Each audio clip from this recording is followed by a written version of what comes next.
उत्पत्ति की किताब अध्याय 49। याकूब की भविष्यवाणी।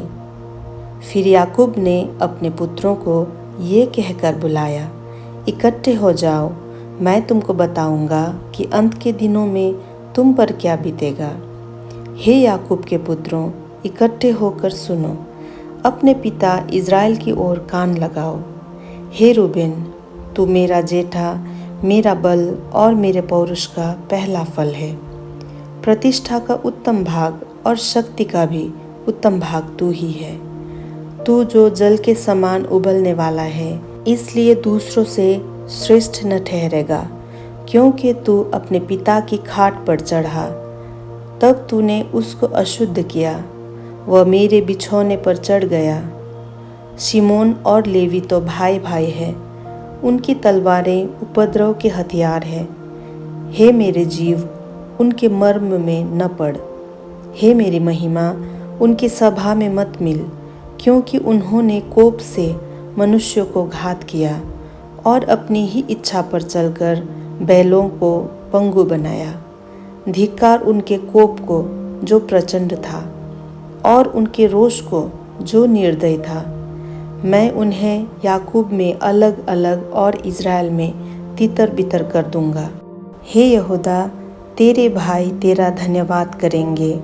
तेरा हाथ तेरे शत्रुओं की गर्दन पर पड़ेगा। तेरे पिता के पुत्र तुझे दंडवत करेंगे। यहूदा सिंह का बच्चा है। हे मेरे पुत्र, तू अहेर करके गुफा में गया है। वह सिंह अथवा सिंहनी के समान दबकर बैठ गया, फिर कौन उसको छेड़ेगा। जब तक शीलो न आए, तब तक न तो यहूदा से राजदंड छूटेगा, न उसके वंश से व्यवस्था देने वाला अलग होगा, और राज्य राज्य के लोग उसके अधीन हो जाएंगे। वह अपने जवान गदहे को दाखलता में और अपनी गदही के बच्चे को उत्तम जाति की दाखलता में बांधा करेगा।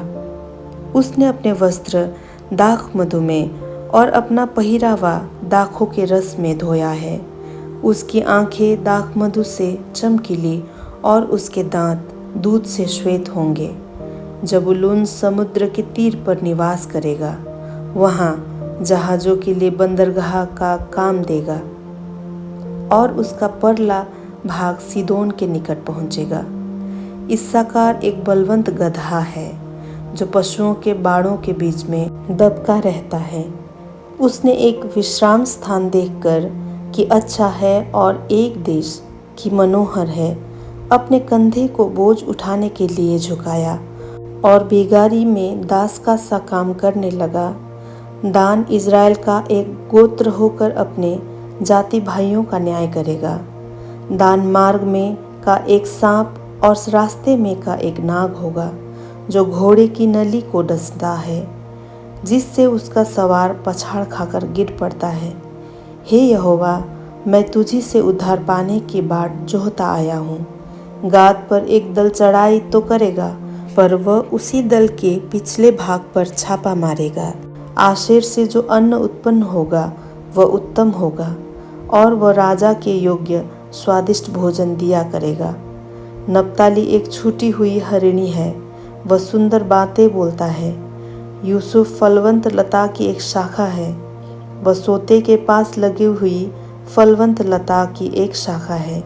उसकी डालियाँ भीत पर से चढ़कर फैल जाती है। धनुर्धारियों ने उसको खेदित किया और उस पर तीर मारे और उसके पीछे पड़े हैं, पर उसका धनुष दृढ़ रहा और उसकी बाहाँ और हाथ याकूब के उसी शक्तिमान परमेश्वर के हाथों के द्वारा फुर्तीले हुए, जिसके पास से वह चरवाहा आएगा, जो इज़राइल की चट्टान भी ठहरेगा। यह तेरे पिता के उस ईश्वर का काम है, जो तेरी सहायता करेगा, उस सर्वशक्तिमान का, जो तुझे ऊपर से आकाश में की आशीषें और नीचे से गहरे जल में की आशीषें और स्तनों और गर्भ की आशीषें देगा। तेरे पिता के आशीर्वाद मेरे पितरों के आशीर्वादों से अधिक बढ़ गए हैं और सनातन पहाड़ियों की मनचाही वस्तुओं के समान बने रहेंगे। वे यूसुफ के सिर पर जो अपने भाइयों से अलग किया गया था, उसी के सिर के मुकुट पर फूले फलेंगे। बिन्यामीन फाड़ने वाला भेड़िया है, सवेरे तो वह अहेर भक्षण करेगा और सांझ को लूट बांट लेगा। इज़राइल के 12 गोत्र यही है, और उनके पिता ने जिस जिस वचन से उनको आशीर्वाद दिया वे यही है। एक एक को उसके योग्य आशीर्वाद के अनुसार उसने आशीर्वाद दिया। तब उसने ये कहकर उनको आज्ञा दी, मैं अपने लोगों के साथ मिलने पर हूँ, इसलिए मुझे हित्ती एप्रोन की भूमि वाली गुफा में मेरे बाप दादों के साथ मिट्टी देना, अर्थात उसी गुफा में जो कनान देश में ममरे के सामने वाली मकपेला की भूमि में है।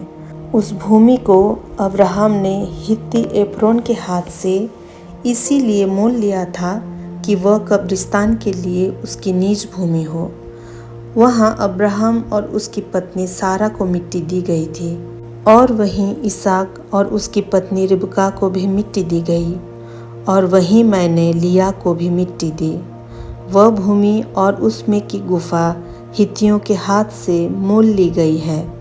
याकूब जब अपने पुत्रों को यह आज्ञा दे चुका, तब अपने पांव खाट पर समेट प्राण छोड़े और अपने लोगों में जा मिला। उत्पत्ति अध्याय 49 यहाँ पर समाप्त होती है।